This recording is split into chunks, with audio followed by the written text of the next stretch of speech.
this past Saturday, live on pay-per-view, DAZN, we saw the Unified Heavyweight Championship take place between Anthony Joshua, the champion, and Alexander Usyk, the challenger. Let's talk about the perfect storm.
Until this past Saturday, September 25th, Anthony Joshua was the unified heavyweight champion of the world.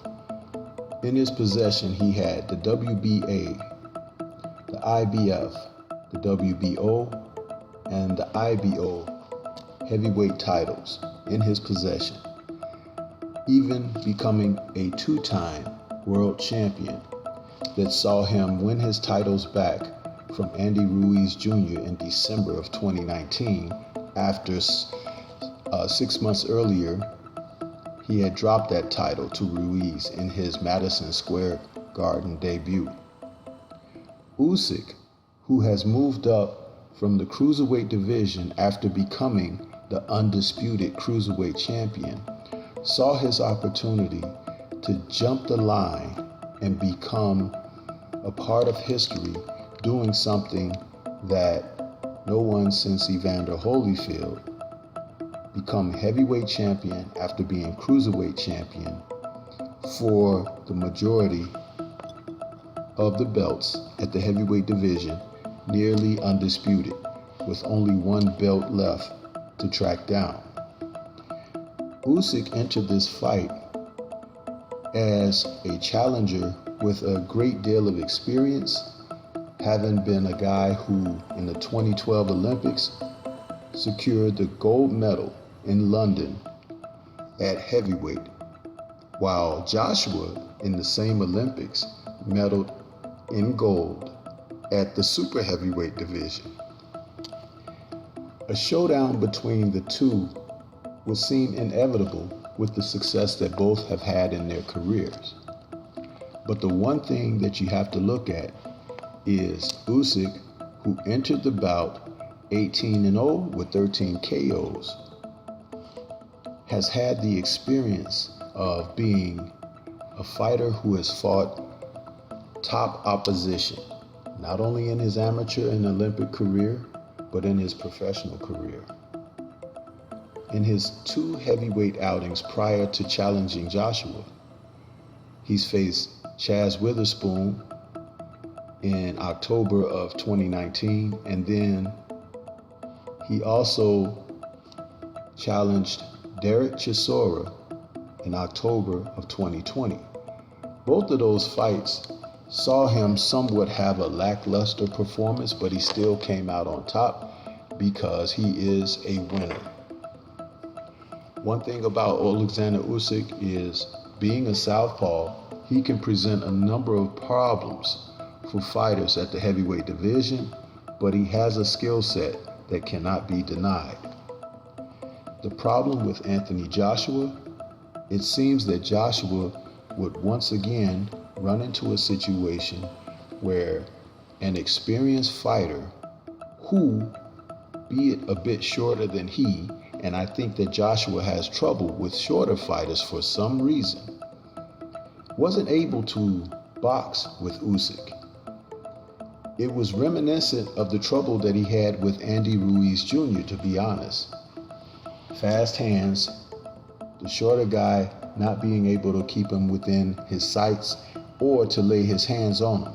Although Usyk had tremendous upper body movement, lateral movement, the ability to get in mid-range and get his shots off and pepper Joshua with shots. He was able to land shots on Usyk, but Joshua was not confident, and this showed immediately after the first round. When the bout ended, you could see the damage sustained on Usyk's face, so Joshua was tagging him with power. But this is the thing about being confident. You have to be able to believe in your ability, and I'm not so certain that Joshua had that type of confidence. He seemed timid. He seemed intimidated when he noticed that Usyk was able to move laterally and not be in a position where he thought he would just stand in front of him. Why would Joshua think that? I have no idea. So he didn't chase with the jab. He didn't look to get sound body work in off of working off the jab. When he did try to body punch Usyk, which was very effective, he wasn't able to sustain it because the experienced Usyk was able to counter over the top and hit Joshua with clean shots.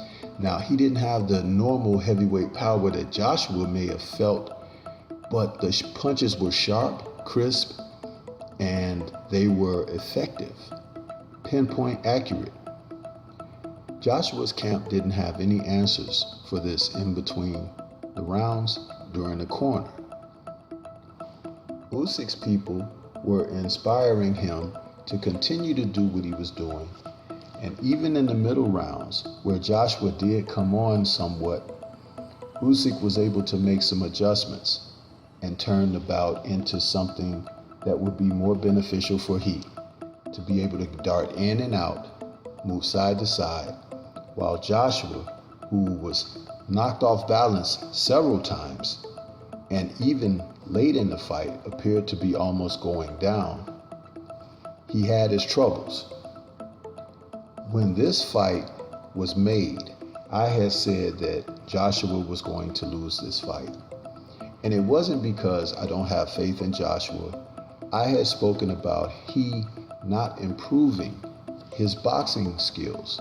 When people thought he did make some super adjustment in his rematch with Andy Ruiz, I pointed out the fact that that was against a fighter who was unmotivated, woefully out of shape, and couldn't do the things that were necessary physically to compete with Joshua. So Joshua just stayed on the outside, moved around, peppered him with shots. The one time he tried to go in against Ruiz in that rematch, Ruiz caught him with a counterpunch, and that made Joshua go back on the outside to remain forever till the end of the bout.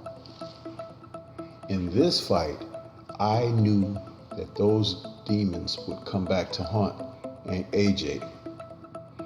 The one thing that he is not confident in is being able to box with someone. And you have to be patient as a boxer. You have to know how to place the punches. You have to move your head. You have to move your feet. Some of these things he doesn't do very well. It's always been masked by his opponents who were very limited. Will he be able to improve upon this?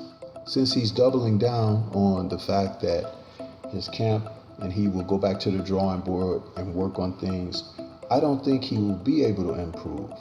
For the time he has reigned and held the titles, I have said I don't think he's gotten better as a professional. That is not a slam against him. That is actually watching his technique, watching the opponents that he's been matched up against. And yes, word gets around about what happens in the gyms. AJ may not be a guy whose heart is totally in boxing. He may be the type of guy that wanted the opportunity to do something for himself and his family, and that appears to be what it is. And if that be the case, the young man should get out while he can.